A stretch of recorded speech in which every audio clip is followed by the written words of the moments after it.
Hi friends, मैं आकांक्षा Sharma GK with आकांक्षा में आपका स्वागत करती हूँ। मेंस रिवीजन प्रश्नोत्तर में आज हम बहुत अच्छे प्रश्न पढ़ने वाले हैं। 5 नंबर के प्रश्न भी पढ़ेंगे और 11 नंबर के प्रश्न भी पढ़ेंगे। संविधान के प्रश्न हम आज पढ़ेंगे, जो हमारा पेपर 2 है मेंस का, उससे संबंधित प्रश्न आज हम पढ़ने वाले हैं। तो चलिए स्टार्ट करते हैं। आगे बढ़ने से पहले चैनल पर आपको आंसर अच्छे लगे तो मुझे कमेंट करके ज़रूर बताइएगा। इससे मुझे पता चलता है कि कौन कौन मेरी वीडियोस देखता है।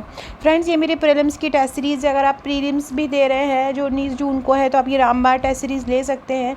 हर यूनिट से 400 से 500 प्रश्न कवर किए गए। इसकी सॉफ्ट कॉपी भी आपको मिल जाएगी और हार्ड कॉपी भी मिल जाएगी। 5000 वस्तुनिष्ठ है, 5000 MCQ है, मतलब 50 टेस्ट हैं। हर टेस्ट में 100 प्रश्न हैं। इसी प्रकार से अगर आप हमारा प्रीलिम्स का पैकेज लेना चाहते हैं तो आप ये 12 बुकलेट ले सकते हैं। पहले ये 12 बुकलेट पढ़िए, देन आप टेस्ट लगाइए। अगर आपके पास पहले से कोई नोट्स हैं तो आप सिंगल टेस्ट भी ले सकते हैं। चलिए अब हम अपना क्वेश्चन स्टार्ट करते हैं। मृत्युदंड और राष्ट्रपति द्वारा क्षमादान पर चर्चा कीजिए। राष्ट्रपति, हम सभी लोग जानते हैं कि राष्ट्रपति के पास बहुत सारे पावर होते हैं। उनमें से एक पावर है कि मृत्युदंड को कम करने का, मृत्युदंड को क्षमा करने का, और भी बहुत सारे पावर है क्षमादान के विषय में, तो उन पे हमको चर्चा करनी है। तो भारतीय संविधान के अनुच्छेद 72 में राष्ट्रपति के क्षमादान करने की शक्ति प्राप्त है। ये आपका प्रीलिम्स का भी क्वेश्चन बन सकता है कि राष्ट्रपति को क्षमादान करने की शक्ति किस अनुच्छेद में है। तो राष्ट्रपति को क्षमादान करने की जो शक्ति है वो किस अनुच्छेद में है? अनुच्छेद 72 में है, याद रखिएगा। तो भारत के संविधान के अनुच्छेद 72 में राष्ट्रपति को क्षमादान करने की शक्ति प्राप्त है। अनुच्छेद 302 और 303 के अधीन न्यायालय द्वारा सुनाए गए मृत्युदंड को क्षमा करने की शक्ति, और अनुच्छेद 302 और 303 में कोई न्यायालय उस मृत्युदंड का सुना देता है, मृत्युदंड की सज़ा सुना देता है, तो राष्ट्रपति उसको क्षमा कर सकता है। राष्ट्रपति उसको मतलब मृत्युदंड को रोक सकता है 302 और 303 के अधीन। क्षमादान प्रदान करने की शक्ति व्यक्तिक नहीं बल्कि मंत्रिपरिषद की सलाह परामर्श लेने पर वह इसका उपयोग करते हैं। क्षमादान करने पर ऐसा नहीं कोई उनके बोला और उन्होंने कर दिया, इसके लिए भी उनको आपस में सलाह लेनी पड़ती है मंत्रिपरिषद की, तब वह यह निर्णय लेते हैं। मारूराम बनाम भारत संघ के मसले में यह प्रावधान किया गया, ये नाम याद रखिएगा, मारूराम बनाम भारत संघ के मसले में यह प्रावधान किया गया कि क्षमादान की शक्ति का उपयोग करते हुए दंड प्रक्रिया संहिता के अनुच्छेद 433A के उद्देश्यों को ध्यान में रखा जाना चाहिए। कुलजीत बनाम उपराज्यपाल दिल्ली के मसले में यह प्रावधान किया गया कि क्षमादान की शक्ति का उपयोग करते हुए धारा 72 व धारा 161 में उचित तथा युक्तियुक्त रूप में करना चाहिए। केहर सिंह बनाम भारत संघ में सर्वोच्च न्यायालय की 5 न्यायाधीशों वाली संविधान पीठ में यह निर्देशित किया गया कि धारा 72 के अंतर्गत राष्ट्रपति की शक्ति एक स्वतंत्र शक्ति है तथा वह इस मसले में गुणावगुण पर विचार कर सकता है। न्यायालय का निर्णय कोई भी हो, राष्ट्रपति दांडिक मसले के साक्ष्य का परीक्षण भी कर सकता है। फ्रेंड्स, आगे बढ़ने से पहले मैं आपको बता दूं, ये जिससे मैं आपको पढ़ा रही हूँ ये मेरे मेंस का पैकेज है।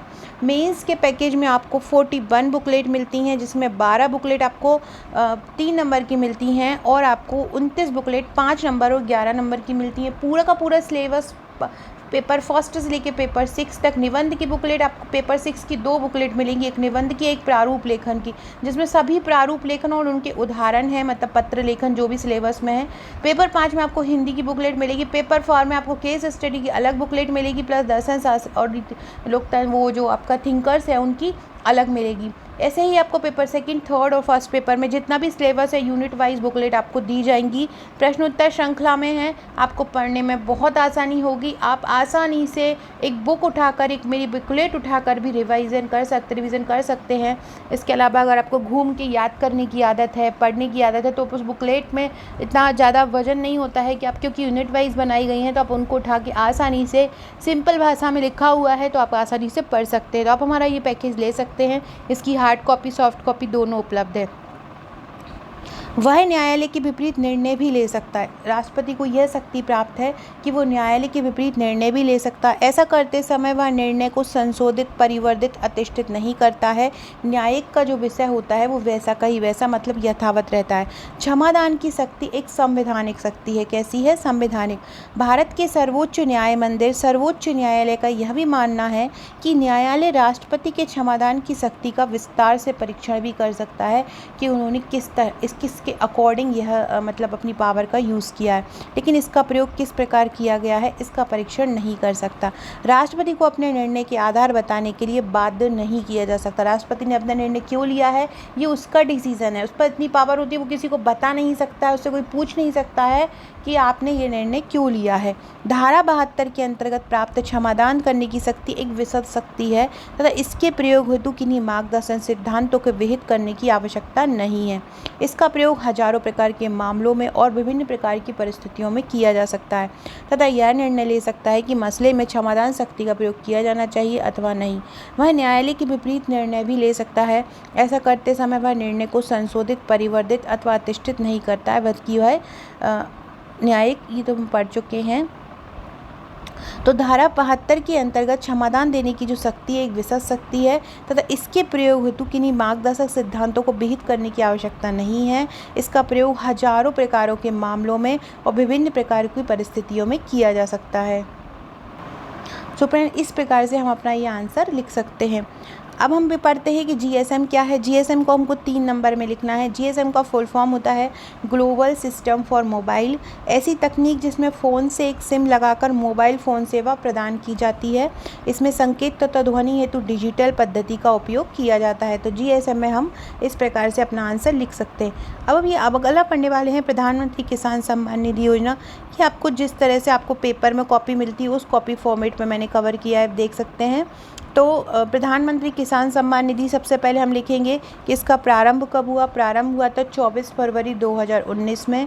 इसकी विशेषताएं में क्या है, केंद्र सरकार किसानों को हर साल 6,000 रुपये 3 किस्तों में देगी, मतलब टोटल 18,000 रुपये देगी। लगभग 10 करोड़ किसान इससे लाभान्वित हो चुके हैं। पात्रता यह हो कि वह करदाता ना हो, मतलब टैक्स ना भरता हो। बैंक खाता व आधार कार्ड की जानकारी एक जैसी हो, मतलब बैंक खाता और आधार कार्ड मतलब सेम हो, बदल के ना लगाया हो। तो ये प्रधानमंत्री किसान सम्मान निधि योजना पे हम लिख सकते हैं। सबसे पहले इसका प्रारंभ कब हुआ, किस प्रकार से ये दी जाती है। हर साल 6,000 रुपये दिए जाते हैं 3 किस्तों में। लगभग 10 करोड़ किसान इससे लाभान्वित होंगे। इसकी पात्रता क्या होती है, करदाता ना हो और बैंक खाता व आधार कार्ड की जानकारी एक जैसी हो। अगला है जय जवान फसल ऋण माफ़ी योजना।